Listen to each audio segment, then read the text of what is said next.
Hi hello welcome to our channel Teju's పదాల పదనిసలు. ఈరోజు మనం చెప్పుకోబోయే కథ చిలి నీవసమై పార్ట్ 26. ఇంకా లేట్ చేయకుండా స్టోరీలోకి వెళ్ళిపోదాం. అర్హంత్ వాళ్ళు బయటకు వచ్చేసరికి వాళ్ళ కార్ దగ్గర కొంతమంది నిలబడి ఉండడం చూసి నొసలు ముడివేసి చూశాడు. లోచన ఒక్క క్షణంలోనే కనిపెట్టింది వాళ్ళు ఆ ఏరియాలో ఉండే బెగ్గర్స్ అని. అర్హంత్ పర్స్ ఇంకా తన దగ్గరే ఉండడంతో ఒక 2 పింక్ నోట్లు తీసి వాళ్ళలో ఒకరికిచ్చి అందరూ సమానంగా తీసుకోండి అని చెప్పేసింది చాలా సింపుల్గా. వాళ్ళు ఆ డబ్బు తీసుకుని పక్కకి తప్పుకోగానే అర్హంత్ కార్ తీశాడు. లోచన కార్ ఎక్కగానే పర్స్ అర్హంత్కి ఇవ్వగానే ఏమన్నా మిగిలాయా అని అడిగాడు నవ్వుతూ. చాలా సంపాదిస్తున్నారు కదా, ఏమాత్రం నేను ఖర్చు పెట్టచ్చు. మీరు తెలుసో తెలియకో ఏదైనా చిన్న చిన్న పాపాలు చేసినా ఇలాంటి పుణ్యకారాలు చేస్తే ఆ పాపం కరిగిపోతుంది.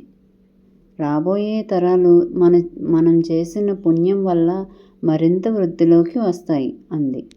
నేనేం అనలేదు కదా, ఇప్పుడు మిగిలాయా అని అడిగాను అన్నాడు నవ్వుతూ. మిగల్లేదు బావా, ఉంటే ఇంకా వాళ్ళకే ఇచ్చేదాన్ని. నువ్వెంత సంపాదిస్తున్నావో నాకు తెలియదు, కానీ ఇప్పుడు నేను నీ దగ్గర ఉన్న డబ్బు మొత్తం ఖర్చు పెట్టినా మళ్ళీ సంపాదిస్తావన్న నమ్మకం ఉంది. కానీ ఆ గుడిలో పూజారి గారికి సంపాదించే వయసు లేదు, ఓపిక లేదు. ఆయనకి మనం సాయం చేశామే అనుకో, మనకి అంతకన్నా ఎక్కువ లాభం వస్తుంది. అది ఇప్పుడే కాకపోయినా తర్వాత అయినా మనకు ప్రతిఫలం ఇస్తుంది అంది. నువ్వు చాలా బాగా ఆలోచిస్తున్నావు లోచన, ఎప్పుడు ఇలానే ఉండు అన్నాడు నవ్వుతూ.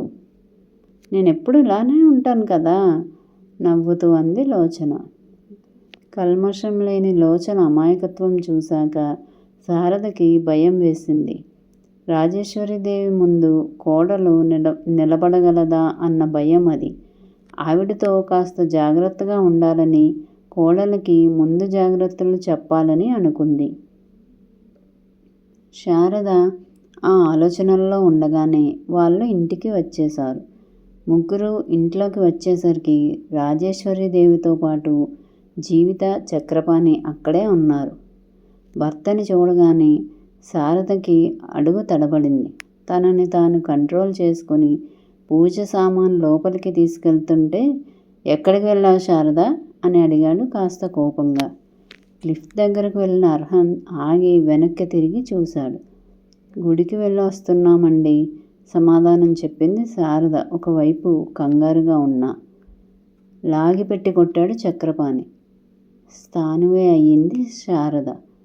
వాళ్ళ పెళ్ళి జరిగాక ఎప్పుడూ అలాంటి పరిస్థితి ఎదురవ్వలేదు తనకి. కాదు తను అలాంటి పరిస్థితి తెచ్చుకోలేదు.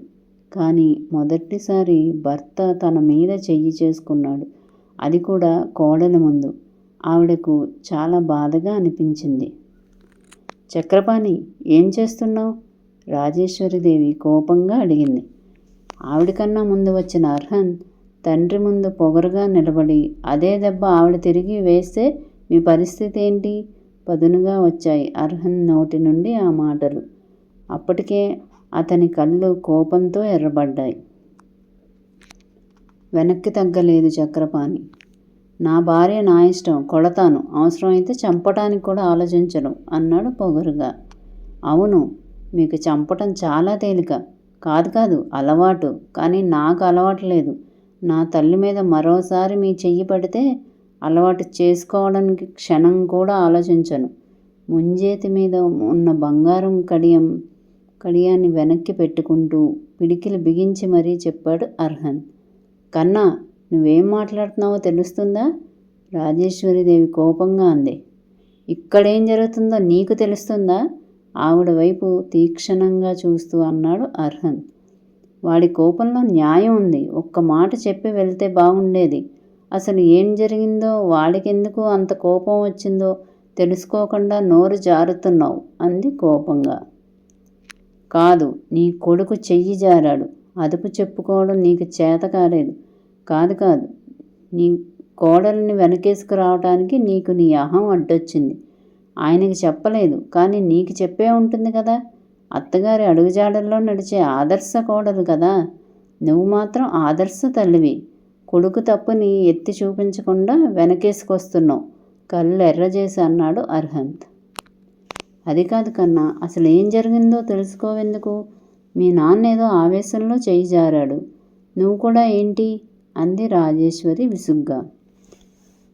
చిచ్చి, గొడ్డొచ్చిన వేళ బెడ్డొచ్చిన వేళ అంటారు.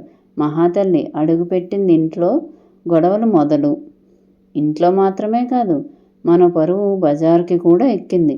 ఒక పక్క బిజినెస్లో లాస్, మరో పక్క మీడియా గోల, ఇంకా ఇంట్లో ఈ గోల. మహాతల్లి పాదం పెట్టింది అన్నీ అరిష్టాలే నిష్ఠూరంగా అని తన గదిలోకి వెళ్ళిపోయింది జీవిత. లోచన కళ్ళల్లో నీళ్లు గిర్రున తిరిగాయి. కానీ ఏడవనని అర్హన్కి మాటిచ్చింది గుర్తొచ్చి కన్నీళ్లు బయటకు రాకుండా ఆపుకుంది. అర్హన్కి చాలా కోపం వచ్చింది. లోచన వంక చూశాడు. అప్పటికే ఆమె మొహం ఎర్రగా కందిపోయింది. ఒక పక్క తల్లి, మరో పక్క భార్య, ఇద్దరూ ఈరోజు కన్నీళ్లు పెట్టుకుంటున్నారు. అది తనకి ఏమాత్రం నచ్చలేదు. అమ్మా, లోపలికి వెళ్ళు అని తల్లికి చెప్పి లోచన దగ్గరకు వెళ్ళాడు. ఏం జరిగిందో తెలుసుకోకుండానే వెళ్తున్నావు.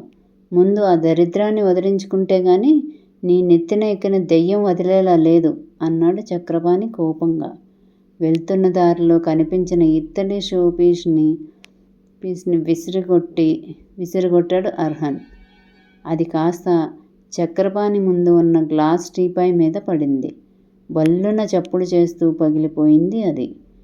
నువ్వు తండ్రివనే మర్చిపోతే అది నీ నెత్తి మీద పడుతుంది. మర్చిపోయే పరిస్థితి తీసుకురాకండి అని లోచనని తీసుకుని వెళ్ళిపోయాడు. రూంలోకి వెళ్ళగానే లోచనని హత్తుకొని సారీ అన్నాడు. ఏం మాట్లాడలేదు లోచన. అప్పటికే గొంతు నుండి వెక్కిళ్ళు వస్తున్నాయి చిన్నగా. గుండె అదురుతుంది. కానీ ఏడిస్తే అర్హన్కిచ్చిన మాట నిలబెట్టుకోలేను అని కష్టంగా ఆపుకుంటుంది. ఏడ్చి నీ భారం తీరే వరకు అన్నాడు అర్హన్. ఏడ్చేసింది గట్టిగా వెక్కిళ్ళు పెడుతూ. చాలాసేపు ఏడుస్తూనే ఉంది. ఇంక చాలు లోచన, చాలా ఏడ్చేశావు, నేను చూడలేను అన్నాడు అర్హన్. ఏం మాట్లాడలేదు లోచన. అలానే ఉంది. బెడ్ మీద కూర్చుని పడుకోమన్నాడు లోచనని. అలానే అర్హన్ భుజం మీద తల పెట్టుకుని వెక్కిళ్ళు పెడుతూనే పడుకుంది. ఒక పావుగంటకి లోచన పడుకున్నాక తనని ఒళ్ళోకి తెచ్చుకుని మొబైల్ తీసి మొదట అసలు ఏం జరిగిందో తెలుసుకోవాలని మేనేజర్కి ఫోన్ చేశాడు. అర్హన్ దగ్గరుండి కాల్ రాగానే వెంటనే లిఫ్ట్ చేశాడు మేనేజర్. ఏం జరుగుతుంది మేనేజర్ గారు? నిన్న ఆఫీస్లో ఏదైనా ఇష్యూ జరిగిందా అని అడిగాడు గంభీరంగా. సార్, మీకు తెలియదా అని ఒక్క క్షణం ఆశ్చర్యంగా అడిగి అంతలోనే తెలిస్తే నన్నెందుకు అడుగుతారులే అనుకుని, నిన్న మన బోర్డు మెంబర్స్ అందరూ అర్జెంట్ మీటింగ్ అని వచ్చారు సార్.